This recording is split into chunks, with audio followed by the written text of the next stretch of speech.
Yan mga master, habang tayo pa uwi ay merong isang barkong dumaan, napakalaki. Try namin mag-barter mga master, baka sakaling gusto nila ng fresh na isda, baka gusto nila ng tuna o kaya tangigi. Yan, baka gusto nila ng tuna. Grabe sinapit ito mga master, sobrang lakas doon sa may banda ron.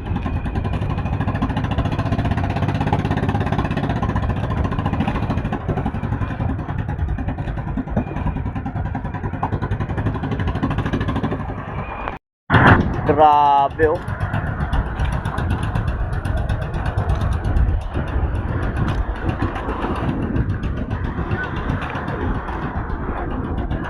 Lalaki ng alon.